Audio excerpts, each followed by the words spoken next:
무명을 밝히고 최윤입니다. 청허당 서산 휴정 스님은 열반개송으로 이런 말씀을 남기셨습니다. 천생각 만가지 헤아림이 붉은 화로의 한 점 눈이로다. 진흙소가 물 위를 가니 대지와 허공이 다 찢어지네. 화롯불에 떨어지는 눈송이처럼 순식간에 사라지고 마는 우리들의 온갖 사량 분별, 그리고 진흙이 물속에서 온데간데 없이 흩어지듯이 한순간에 소멸하고 마는 물질과 존재 자체들, 우리가 그것을 깨닫기만 한다면 지금 이 순간 붙들고 있는 수많은 범민들로부터 조금은 자유로워질 수 있겠구나 하는 생각이 듭니다. 나라고 할 만한 것, 내 것이라고 집착할 게 없다는 사실과 영원한 것은 세상에 그 어떤 것도 없다는 사실을 아는 것이 그래서 참 중요한 것 같습니다.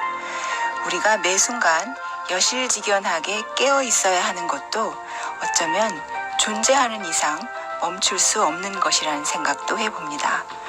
세상 속 불교 속 세상을 이야기하는 무명을 밝히고 오늘은 깨달음을 구하는 수행으로서 간화선에 대해서 좀 더 깊이 있게 생각해보는 시간 가져보도록 하겠습니다. 광고 듣고 시작하겠습니다. 불교의 전통이자 가장 수승한 수행법으로 꼽히는 간화선이 과연 21세기 현대사회에도 의미가 있는 것인지, 어떤 가치가 있는 것인지, 그리고 우리 사회에는 어떤 답을 줄 것인지 함께 고민해 보도록 하겠습니다. 불교인재원의 박희승 교수와 함께 다양한 논의들 살펴보도록 할 텐데요. 인사 나누겠습니다. 어서 오십시오. 안녕하세요. 박희승입니다. 네, 우선 어려운 시간일 수도 있는데 함께 해주셔서 감사 말씀 드리고요. 네, 저도. 네. 우선 조금 다소 도전적인 질문부터 좀 드려도 될지 모르겠습니다. 예.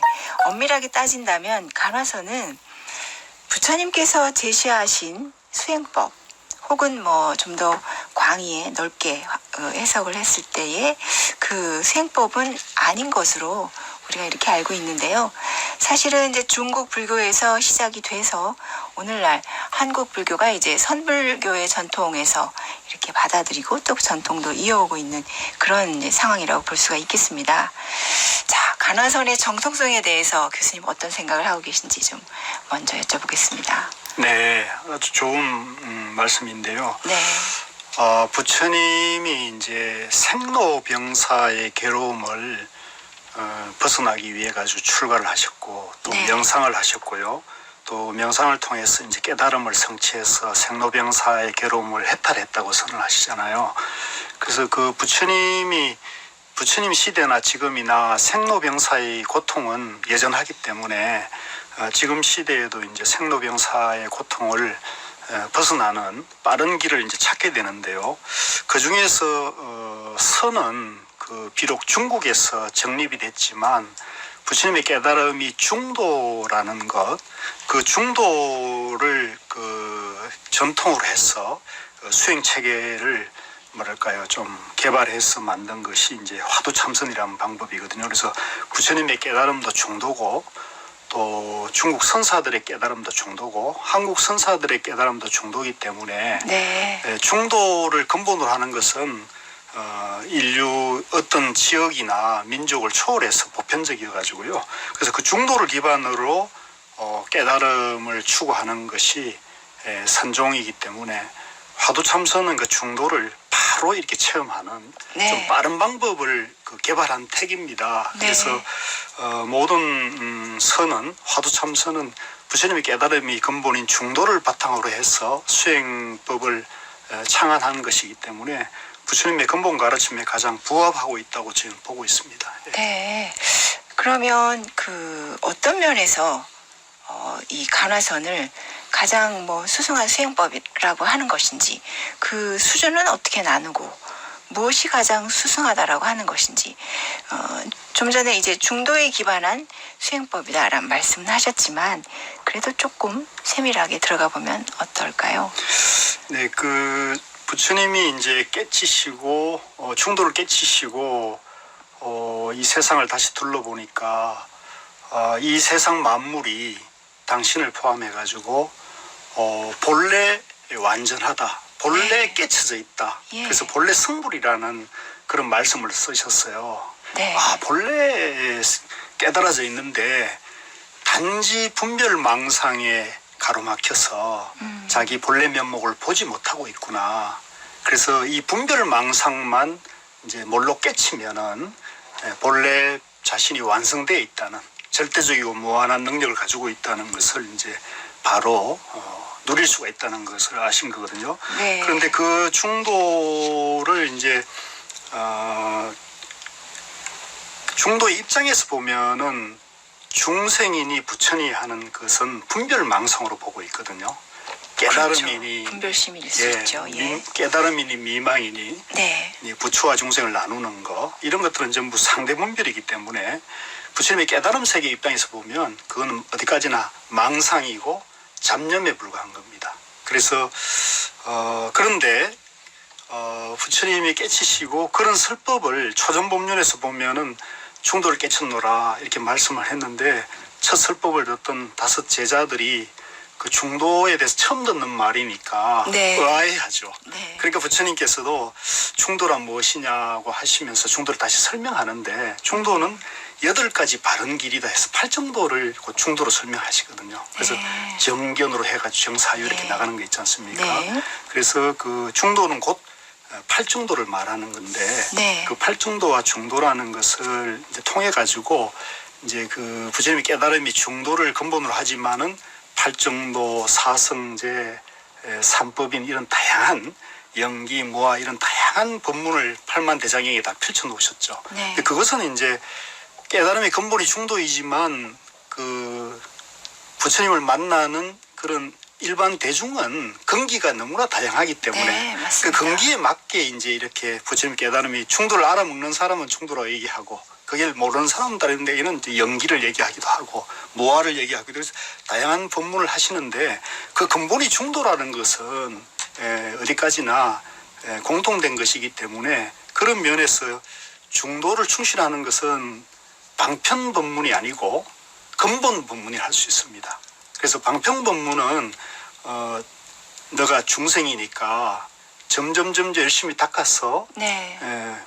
굴곡적으로 아라한이 된다, 부처가 된다 이렇게 설명하는 방법도 있었던 거고, 자네가 본래 부처니까 분별망상만 비우면 바로 부처가 될 수 있다. 네. 바로 부처다 이렇게 얘기하는 게 이제 선인 거거든요. 그 네. 차이가 있습니다. 그래서 선은 그 중도의 근본에 바로 가는 길을 말씀하시는 거고, 네. 또 바로 간다는 말도 군더더기가 돼서 이미 우리가 본래 깨달아져 있다, 이미 우리가 온전한 존재라는 것을 직지 바로 가리키고 단박에 깨치고 분별망상을 단박에 비우면 하면 되거든요. 그래서 네. 그 길을 얘기했기 때문에 일초직이 열애지라는 말씀도 하고 있습니다. 네.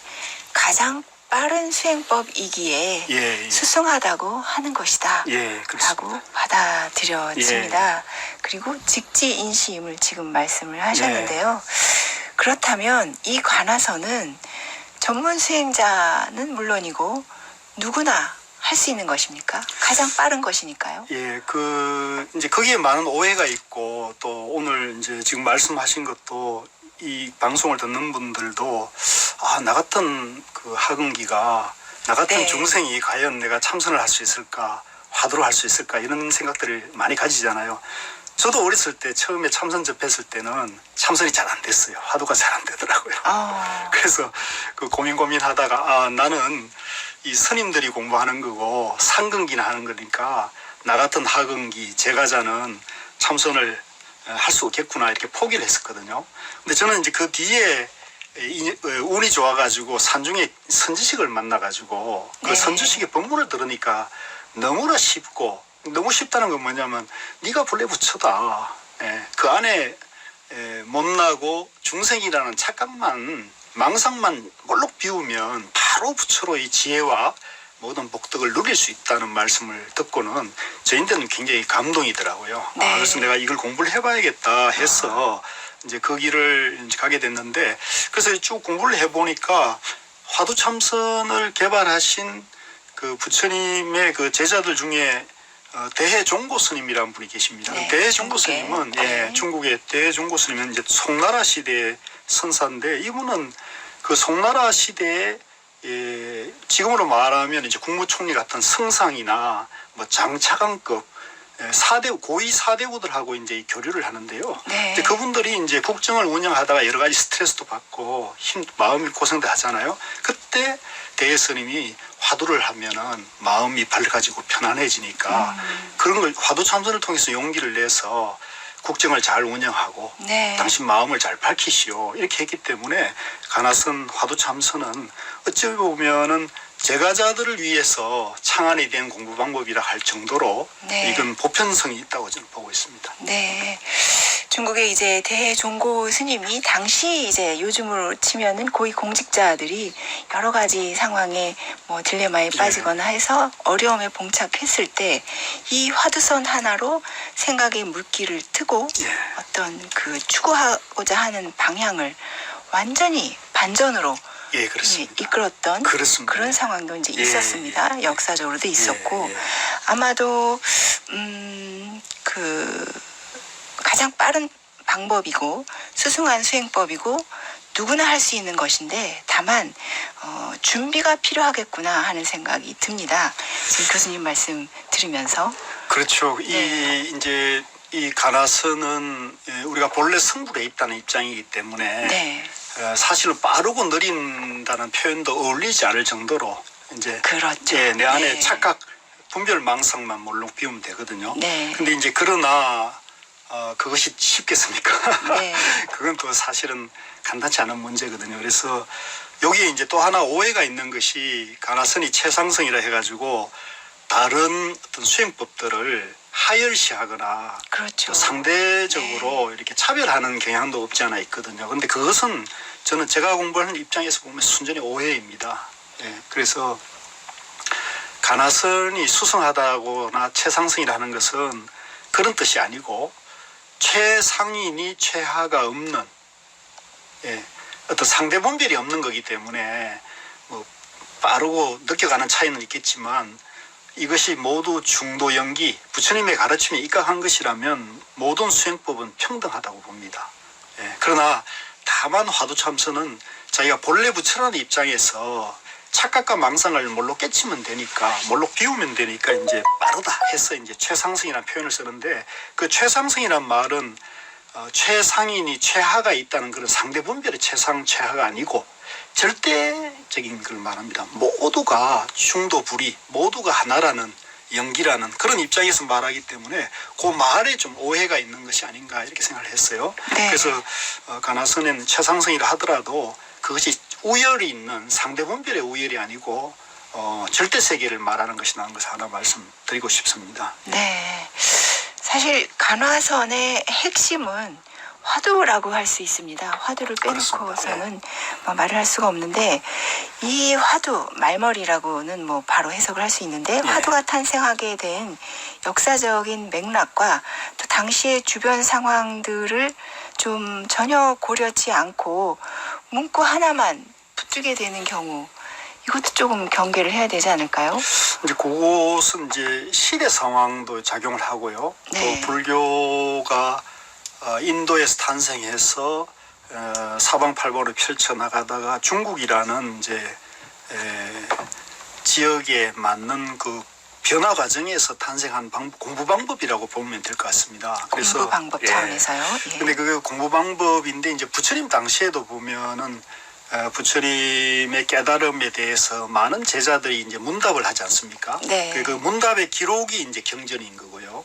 마찬가지로 중국이나 한국에서도 부처님의 깨달음을 추구하는 많은 분들이 이제 먼저 깨친 조사들을 만나서 이렇게 문답하는 가운데서 조사들은 이제 깨친 분이기 때문에 절대 세계에 사는 분이 그분들의 마음은 그렇죠. 중도가 완성되어 있기 때문에 일체의 상대 분별이 끊어져 있지 않습니까? 네. 그래서 일체의 상대 분별이 끊어진 절대 세계의 언어가 화두라는 걸로 이렇게 표현이 됩니다. 근데 아직 깨치지 못한 중생심이 남아 있는 사람의 입장에서는 이제 선지식에게 물었을 때 불법이 뭡니까? 부처님이 누굽니까 이렇게 물었을 때 깨친 조사의 입장에서는 네. 뜰 앞에 잣나무다, 네. 삼석은이다, 뭐 마른 똥막대기다 이런 네. 말씀을 하거든요. 그거는 이제 조사들이 깨친 절대 언어를 쓰기 때문이고 그 말을 우리가 딱 들었을 때 상대 분별에 우리가 빠져 있기 때문에 그 말이 이해가 될 수 없죠. 네. 나는 자꾸 옳다 그러다, 나다 너다 이런 선과 악을 나눠서 상대 분별심으로 그 말을 분별하기 때문에 그 절대어를 이해할 수가 없는 거거든요. 그때 이제 그 화두는 그 상대 분별심을 꽉 막아서 그 분별심을 탁 끊어주는 기능이 있어요. 그래서 분별심을 끊어주면서 바로 절대세계에 들어가게 하는 화두라는 그 수행법상의 그 기능이 있습니다. 그래서 네. 그 기능이 이제 효과를 발휘하는 게 네. 화두라는 방법이거든요. 그런데 이 화두를 아무나 할 수 있는 건 아닌 것 같아요. 왜 그러냐면 불교가 뭐고 중도가 무엇이고 화두가 무엇이고 화두를 어떻게 드는지에 대해서 자기가 바른 안목이 갖춰지지 않은 상태에서 네. 그냥 화두를 한다고 해서 화두가 되는 것 같지는 않습니다. 네. 예, 그래서 제가 생각할 때는 화두를 좀 제대로 하려면 불교에 대해서 정확하게 안목을 갖추어가지고 부처님 깨달음 세계가 중도라는 거, 또 나와 이 우주 만물이 연기로 이루어진 세계라는 것에 대한 세계관과 중도적 가치관이 확고히 있어서 불교를 바라보는 또 자기 자신을 바라보는 확고한 안목이 섰을 때 내가 이왕 세상에 태어나서 중생으로 살기보다는 부처로 살고자 하는 마음을 내었을 때 그때 이제 그런 세계관 가치관으로 생로병사의 괴로움에서 벗어나자 이런 마음이 가져진 사람에게 화두가 제시되어야 효과가 있을 거라고 봅니다. 지금 여러 가지 지금 말씀을 좀 여쭤보고 싶은데 차원이 다른 경지에서의 그 언어 그것이 이제 화두일 수 있겠다 하는 생각이 들면서요. 그리고 역시 그 안목과 경험을 갖추지 않은 상태에서 쉽사리 그 분별하는 차원에서의 언어를 가지고 판단할 것은 아니겠구나 하는 생각이 듭니다. 그러면서 또 가나선의 또 다른 중요한 부분이 좀 전에 말씀하신 것처럼 점검의 과정을 거치지 않으면 이 또한 또 유야무야 말이 많아질 수 있을 것 같은데요. 그래서 가나선 수행에 있어서 무엇보다 중요한 것이 스승의 지도와 점검. 그렇습니다. 이것이 필수적일 것 같습니다. 예, 가나선은 뭐 다른 수행법도 마찬가지지만 반드시 선지식에 의지해서 한다고 하는 것이 규칙이에요. 규칙이군요. 예, 규칙입니다. 그래서 반드시 화두 참선의 바른 체험과 바른 안목을 갖추거나 아니면 깨친 분들에게 공부를 배워야 되고 화두 드는 법을 배워야 되고 그런 안목과 지도하에 공부를 해가야 체험이 빠르고 또 이게 마음 공부이기 때문에 마음 속에 여러 가지 공부 과정에서 장애나 또 그 어떤 경계들이 나타날 수가 있습니다. 이건 다 다른 수행법도 다 공통된 것인데요. 그런데 그 안에 마음 안에 여러 경계나 신비한 체험들을 정확하게 점검받거나 아까 말씀하신 대로 선지식의 지도 점검이 없는 상태가 되면 자기 안에 어떤 신비한 경계를 체험하고 이것이 깨달음이다 하는 착각이 또 일어날 수가 있거든요. 그래서 그걸 경계하기 위해서 바로잡기 위해서 반드시 선지식의 지도 점검 하에서 이 공부를 해야 한다는 것이 규칙입니다. 네. 그런데 이제 사실 그래서 가나선의 또 전통이 인가의 과정이 있었고 그렇습니다. 예. 그 역사가 초조부터 육조까지는 뭐 많이들 알고 계시는데 그렇다고 한다면 우리나라의 참선 지도의 현 주소로 조금 돌아와 보면 우선 많은 분들이 공통적으로 입을 모아 말하는 것이 불친절하다라는 말씀을 하시거든요. 어떻게 생각하세요? 그것은 이제 좀 상대적인 그런 케이스가 될 수 있을 것 같기도 하고요. 제가 뵌 산중의 선지식들은 다 친절하시고 또 자상하시고 또 공부에 대해서 하나부터 열까지 제가 묻는 거에 대해서 한 번도 답을 못 들은 적이 없습니다. 저는. 그래서 그렇기 때문에 저도 거기에 대한 은혜를 입은 입장인데 이제 간혹 이제 우리가 상당 본문을 하거나 또 그런 가운데서 보면은 이제 그 할방을 한다든가 네. 또 이렇게 큰 고함을 친다든가 이런 경우들이 있게 되고 그것 때문에 이제 그런 오해들이 있을 수도 있지만 제가 생각할 때는 실제 선지식을 직접 친견해서 화두 공부나 불교 공부에 대한 지도 점검을 원할 경우에는 지금 아마 산중의 선원에 계시는 조실 방장 스님이나 선원장 스님들은 아마 굉장히 자비롭게 받아주시고 지도 점검을 해주실 거라고 저는 확신을 합니다. 그래서 네. 그 부분에 대해서는 조금 오해를 내려놓고 직접 도전해 보시면 네. 좋은 경험이 될 거라고 생각합니다. 네, 일단 시작해 볼 것을 예. 권유를 하셨는데, 그런데 이제 일단 이런 불친절을 말씀하시는 그 배경에는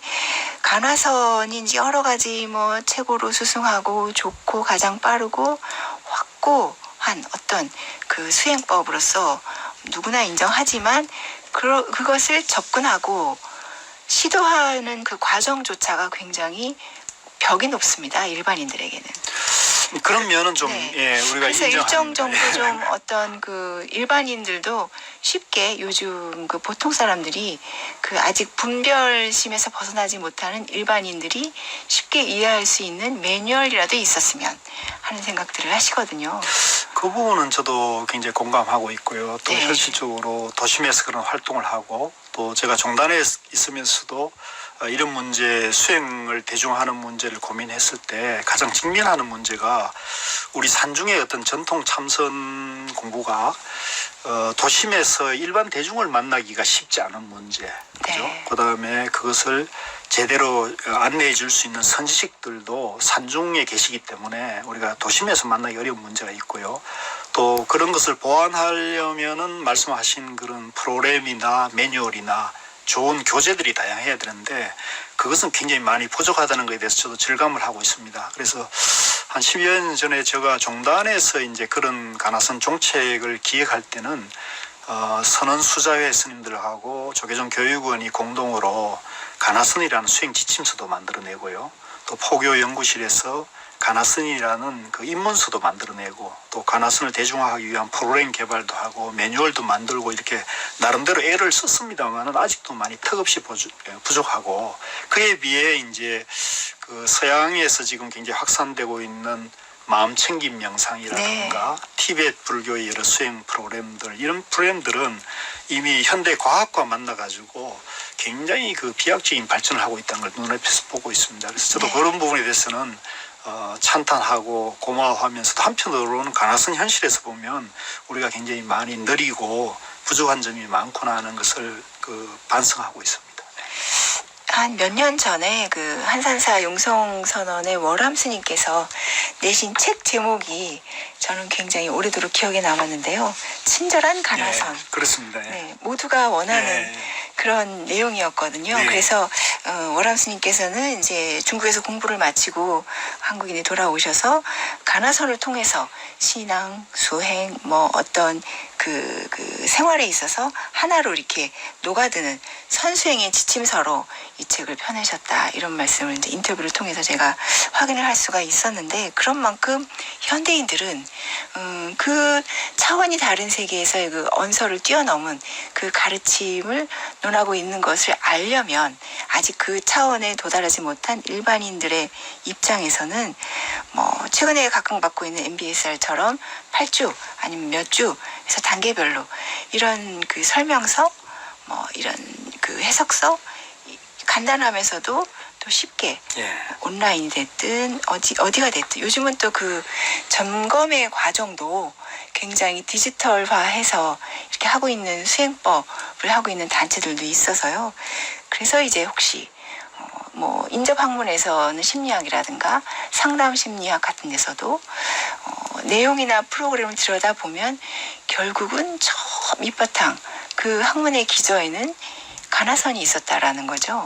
예. 그래서 이제 더더욱 그런 그 매뉴얼 같은 프로그램을 도입을 하면 좋지 않을까 하는 생각이 들었습니다. 네, 그런 부분은 그 좀 더 깊은 연구가 돼야 되고 네. 또 다양한 그런 방편이나 프로그램들을 잘하는 곳에서는 우리가 충분히 그 배우고 활용을 해야 되고 그러는데요.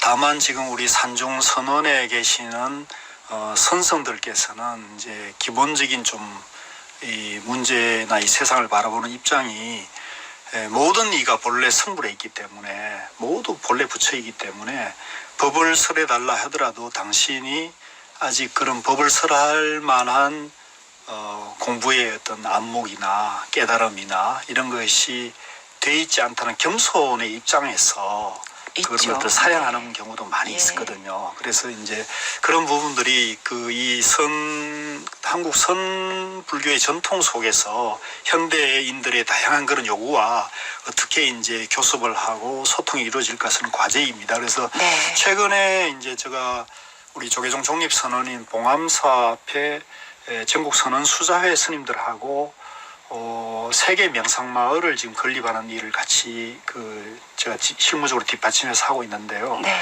그 명상마을을 건립하면서 운영 프로그램으로 말씀하신 친절한 가나선 우리 한국 사람뿐만 아니라 전 세계인들이 화두참선의 매력, 특성을 좀 쉽게 이해하고 빠르게 체험해서 바로 마음을 밝히는 그런 방향 속에서 프로그램을 기획하고 여러 가지 다양한 좀 준비를 하고 있습니다. 그래서 좀 그런 부분에 대해서 조금 저도 기대를 하고 있습니다. 네, 조금 과제로 일단 네, 남겨두면서요. 네.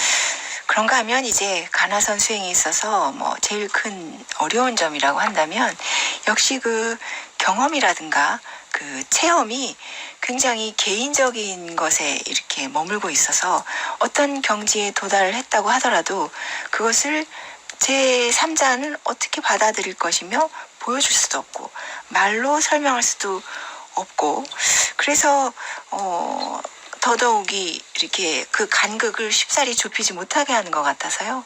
어떻게 보세요? 그건 참 어려운 문제인데요. 네. 화두가 이제 그 참선이 잘 되는 분은 이제 뭐 이거는 어디까지나 제 경험상에 한정된 얘기입니다만은 네. 마음이 좀 밝아지고 또 편안해지고 또 그러면서 다른 사람들을 대할 때나 주변 사람을 대할 때 마음이 편안해지고 밝아지니까 얼굴도 밝아지고 편안해서 다른 사람들과 소통도 잘 되고 네. 협력도 잘 되고 네. 또 다른 사람들을 어려운 사정들을 좀 돕고자 하는 마음이 나는 것이 저는 자연스러운 과정이라고 보거든요. 그래서 근데 그 화두가 이제 문제는 가나선 수행자들에게 가장 고민이 되고 있는 문제가 화두가 사실은 화두 삼매 체험이 화두 일념이 이제 잘 안 된다는 것이 문제가 있습니다. 네. 그래서 화두가 순일하게 화두 일념이 바로 돼서 화두가 끊어지지 않고 쭉 이렇게 참고가 되면은 마음이 저절로 번뇌망상이 사라지니까 우리 마음이 성성하고 적적한 성성적적 중도삼매가 바로 체험되기 때문에 마음이 시원해지고 밝아지고 편안해지는 그런 효과가 나와서 상대에 대한 연민심이나 자비심이 자연스럽게 나오게 되거든요. 그런데 화두가 안 될 경우에 그게 이제 문제가 되거든요. 그래서 이런 문제를 해결하기 위해서는 화두 드는 방법에 대한 그 좀 더 세밀한 그런 네. 지침과 프로그램이 안내가 돼야 될 것 같고요. 또 그보다 더 중요한 것은 불교란 무엇이고 부처님의 깨달음이 중도라는 것에 대한 확고한 안목을 갖춰서 부처님의 깨달음이 중도 영기라는 것이 자기도 이해되고 이 세상을 보는 그런 안목이 갖춰지게 되면 내가 본래 완성되어 있다는 본래 부처라는 입장이 서거든요. 나만 그런 게 아니라 이웃이나 모든 일체 만물이 심지어는 교회 다니고 성당에 다니는 사람조차도 본래 부처님이라는 그런 안목이 확고하게 세워지게 되면은 이제 그런 입장에서 자기 안에 분별 망상이나 짜증이나 화를 비워나가는 것은 훨씬 더 쉬워집니다. 그래서 그걸 가장 빠르게 하는 방법이 이제 화두라는 방법이거든요. 네. 그래서 불교에 대한 바른 안목을 갖추고 그 다음에 화두를 제대로 공부하는 방법을 알고 하면은 이 공부가 쉬워지고 네. 마음도 빨리 밝아지면서 편안해지기 때문에 그 방법에 대한 어떤 매뉴얼이라든가 교재 이런 것들 물론 이제 그것이 조사의록이나 네. 선어록이 다 있습니다. 근데 이게 이제 고어로 돼 있고 한문으로 많이 갇혀 있으니까 이제 공부하기 어려운 부분이 있는데 앞으로 그런 부분을 좀 현대화하고 현대인의 생활과 언어 감각에 맞게 하는 부분이 많이 이제 연구되고 개발돼야 될 것 같습니다. 혹시 그 세간에서 그런 간화선까지는 아니어도 명상을 통해서든 그런 어떤 마음이 밝아지고 그 일상생활에 더 좋은 효과를 얻었던 사례를 말씀해 주시면 도움이 될 것 같습니다. 제가 오늘 여기 출연하려고 오다 보니까 진흥원 그 입구 현관에 네. 대원 장경호 의사님이 계시더라고요. 네, 동상이 그 있습니다. 대원 장경호 의사님 제가 일대기를 보게 됐는데 네. 그 대원 의사님이 그 부산의 고향인데 20대에 참선을 만나가지고 네. 여러 부산의 선원에서 안거도 지내고 이렇게 하셨대요. 그래서 그 안거 동안에 참선에 대해서 굉장한 좋은 체험이 있어서 마음이 환하게 밝아지는 체험을 통해 가지고 당신이 이제 공부에 힘을 얻었다는 그걸 우리가 이제 덕력이라 그럽니다. 덕력이요? 예, 공부에 대한 화두 공부에 대한 힘을 얻어서 덕력을 했고 그래서 28살에 내가 앞으로 인생을 어떻게 살 것인가를 한번 살필 기회가 됐대요. 공부에 힘을 얻어서 28살이에요. 그래서 부처님께서 29에 출가를 하셨는데 그래서 비슷하십니다. 이분은 사업 보국 내가 이 사업을 일으켜서 세상에 도움되는 일을 해야겠다는 원력을 세웁니다. 네. 대원 장경호 의사님이. 네. 그래서 동국제강이라는 기업을 이루셨죠. 크게 일구어서 70년대에는 뭐 국내에 아주 손꼽히는 그런 기업을 일구고 그래서 그 많은 돈을 벌었었는데 이분은 원래 목적이 돈 버는 것이 아니고 참선을 통해 가지고 세상에 도움되는 일을 하고자 하는 것이었기 때문에 네. 그 돈을 이제 사제를 이제 국가에 내놓으면서 기부를 하면서 그때 당시 돈으로 제가 듣기로는 30억을 네, 맞습니다. 국가에 내놓아서 그것을 종다로 해가지고 대한불교진흥원이라는 재단이 만들어지고 네. 그 진흥원을 또 모태로 해서 우리 불교방송이 불교방송이 만들어졌지 않습니까? 세워졌습니다. 그래서 우리가 이렇게 방송을 하고 있는 네. 인연이 되는데 이런 것이 이제 참선을 통해서 지혜와 힘이 갖춰졌을 때 그 한 사람의 그런 어떤 지혜와 용기가 네. 얼마나 큰 일을 할 수 있는가를 우리가 보여줄 수 있거든요. 그래서 그거 말고 외국의 사례로는 뭐 스티브 잡스 같은 네, 사람이 있지 않습니까? 맞습니다. 그래서 얼마든지 이것은 좋은 방향으로 이 공부가 제대로 되면은 훌륭한 그런 인성 또 세상에 도움되는 그런 역할 이런 것도 충분히 가능하다. 또 지혜가 나와서 네. 자기 하는 일 사업이나 일상생활에도 다 도움이 되는 방향이 된다고 봅니다.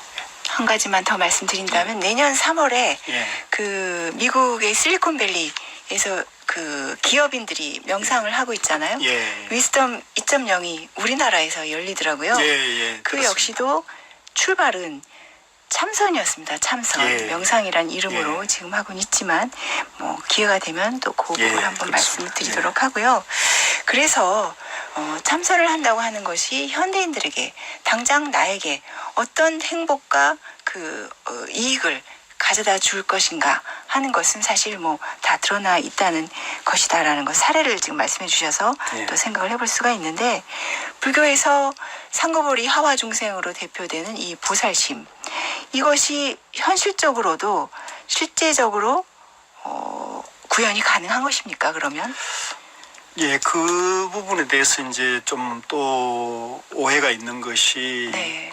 이 참선 좌선을 하면 선방에 고요한 데 앉아서 그냥 네. 자기 공부만 하는 것이 아니냐 그것이 세상에 무슨 도움을 주느냐 하는 그런 말씀들이 이제 많죠. 그런데 참선의 입장에서 보면은 성철 스님께서는 그런 말씀을 하셨거든요. 네. 남을 위해 기도하라 그러고 네. 참선도 남을 위해 참선을 해야 한다 이렇게 말씀을 하셨어요. 네. 즉 이 불교는 중생을 위해 한 것이지 자기를 위한 것은 없다. 왜?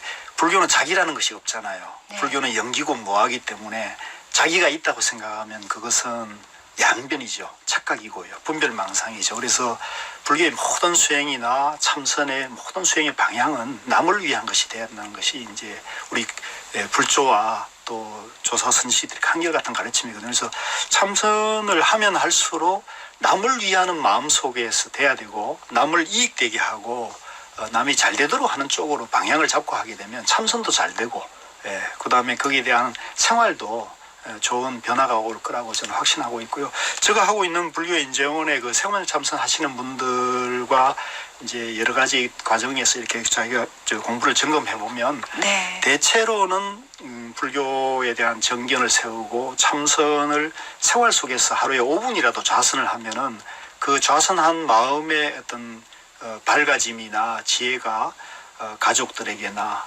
가족들과의 갈등도 있을 수 있고 직장에서의 갈등도 있을 수 있지 않습니까? 그런 것들을 좀 더 지혜롭게 대처하고 상대를 바라보는 그런 연민심도 훨씬 더 늘어나서 가족들이 화합되고 또 직장에서도 좋은 분위기가 만들어진다는 것을 많이 얘기를 듣고 있거든요. 그래서 저는 불교의 정견이 서고 네. 화두가 제대로 체험이 된다면 자연스럽게 그런 생활에도 도움이 되고 지혜로워지는 그런 것이 반영이 될 거다 그렇게 생각하고 있습니다. 불교인재원에서 여러 가지 행해지고 있는 그 프로그램에 참여하신 분들이 예. 실질적으로 이렇게 현실 생활에 진전이 있고 도움이 된다고들 말씀들을 예. 하시는 거죠. 그렇습니다. 그러면 결국 이 가나선이라는 수행 체험을 해본 자만이 알 수 있는 그 무엇이 있다는 거잖아요. 이 화두 참선은 이제 그 특징이 그 화두가 체험되지 않으면 알 수가 없거든요. 네. 참선이라는 것은 이제 우리가 여기 물잔이 있으면 이 물잔의 물맛에 대해서 네. 부처님께서는 팔만대장경을 깨달음이 이런 것이라는 것을 팔만대장경의 분량으로 설명을 해놨지만 그것은 어디까지나 언어와 문자, 말일 뿐이지 않습니까? 네. 그것이 나의 체험, 내 마음 상태로 중도가 되지 않으면 아무런 이익이 없는 거죠. 아무리 이익이 없는 거죠. 그래서 나에게 부처님의 가르침이 이익이 되려면 부처님의 경전에 있는 그 가르침, 언어와 문자를 통해서 내 마음이 그러한 상태로 중도로 돌려놔야 되고 또 그런 행을 해야 되겠죠. 그래서 남을 이익되게 하는 행동을 해야겠죠. 그래서 화두 참선을 할 때도 생활 참선이 되려면 불교에 대한 확고한 가치관이 정립이 되고 그 가치관이 바탕 위에서 뭐 화두 참선을 하든 위파사나를 하든 자비명상을 하든 연부를 하든 또 남을 돕는 봉사나 보시 다 좋습니다. 다 평등하고요.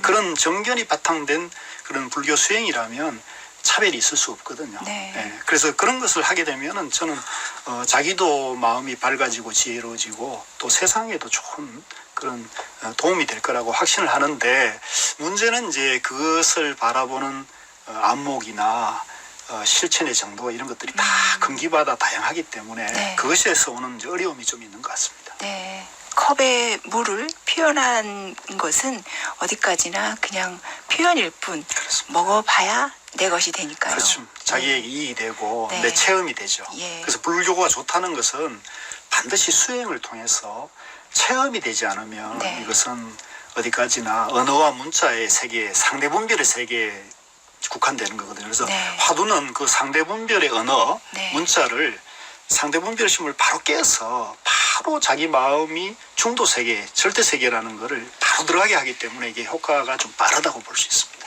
한 가지. 그럼 화두는 본인이 정합니까? 아니면 선지식으로부터 받습니까? 그것도 규칙인데요. 네. 화두는 자기가 임의로 하거나 의록에서 이렇게 해서는 안 되고요. 반드시 네. 화두는 선지식에게 받아야 됩니다. 네. 왜냐하면은 아까도 말씀드린 대로 이 화두가 자기가 임의대로 하면은 상대분별심 속에서 이걸 자기가 아직도 상대분별의 양변에서 나다 너다 옳다 그러다는 그런 분별 망상 속에서 공부하는 것이 될 가능성이 높거든요. 네. 그래서 선지식에게 제대로 화두나 공부 점검을 받은 상태에서 화두를 받아야 상대분별을 바로 깨고 자기 본래 마음을 바로 드러내는 그런 네. 효능을 발휘하려면 그런 선지식에게 반드시 그 네. 검증된 화두를 받는 것이 좋습니다. 본인이 마음에 드는 것을 지어서는 안 되겠습니다. 그것은 이제 네. 뭐 일반 규칙에 명상은 예배됩니다. 모르겠지만 네. 화두 참선에서는 그건 규칙이라고 네. 할 수 있습니다. 오늘날 우리 한국 불교에 있어서 간화선 수행의 풍토 가운데 개선돼야 될 점은 무엇이라고 보세요? 이건 좀 어려운 네. 거고 또 네. 제가 감히 그런 말씀을 할 처지가 되는지 모르겠는데요. 저 생각에는 너무 저희들이 지금 첫째 좌선 위주로 하고 있다. 네. 이게 이제 그 간화선은 행주자와 의목동정이라 해서 네. 언제 어디서나 화두를 할 수가 있거든요. 예. 그래서 저도 오늘도 이제 여기 오기 위해서 지하철과 버스를 탔는데 지하철 버스를 이용할 때도 뭐 이런저런 망상이나 잡념하기보다는 화두를 자꾸 이렇게 챙기면서 오면은 그만큼 잡념이 쉬어지지 않습니까? 그래서 공부 화두를 할 때 있어서는 반드시 정견을 갖추고 하고 또 정견을 갖춰라. 그 다음에 좌선 위주로만 공부를 생각해서는 안 되거든요. 그러니까 걸으면서도 할 수 있고 네. 청소하면서 밥 지으면서 오고 가고 할 때 항상 화두를 해야 되는데 지금 우리가 너무 좌선 위주로 공부하는 것이 좀 병폐가 있다는 생각이 첫째 들고요. 네. 두 번째는 화두를 하더라도 성철 스님께서는 그런 말씀을 하십니다. 사상 정립을 하고 화두를 해야 된다. 안목을 갖춰라. 예, 불교에 대한 바른 안목, 불교를 바로 알고 해야 한다는 거고요. 제가 배운 고 스님께서는 불교의 정견을 세우고 화두를 체험해야 한다는 얘기를 하셨어요. 그래서 저도 그런 가르침을 통해서 우리가 바른 공부에 대한 안목, 그러니까 불교적 바른 세계관과 가치관이 정립이 안 된 상태에서 바로 수행과 화두 체험이 들어가면 금강산이 어디에 있는지 알지도 못하면서 금강산을 무작정 가려고 하는 격과 마찬가지가 되거든요. 적어도 우리가 바른 참선, 바른 수행을 하려면 금강산이 어디에 있고 어떤 경로를 통해서 가야 된다는 것을 좀 알고 그에 대한 안목을 갖추고 가야 되거든요. 그러니까 그것을 우리가 불교에 대한 바른 안목을 갖추고 한다. 그래서 지금 참선이 좋다 그래서 또 명상 수행이 좋다 해가지고 많은 분들이 그냥 바로 수행을 하거나 이렇게 하는데 저는 그런 것도 중요하지만 불교에 대한 바른 안목을 갖추고 부처님의 깨달음이 중도라는 것에 대해서 바른 이해를 통해 가지고 세상과 자기를 보는 바른 세계관, 가치관이 정립되면서 수행으로 가야 효과가 빠르고 또 쉽게 화두 체험이 될 거라고 저는 생각합니다. 그래서 그 두 가지 말씀을 좀 드리고 싶습니다. 네. 오늘 금요농강에서는 한국 불교의 가장 오랜 전통이자 수승한 전통으로 꼽히는 간화선이 현대 우리 한국 사회 또 나아가서는 세계인에게 어떤 해답을 줄 수 있을지에 대해서도 말씀 나눠봤습니다. 불교인재원의 박희생 교수님께 감사 말씀 드립니다. 고맙습니다. 고맙습니다.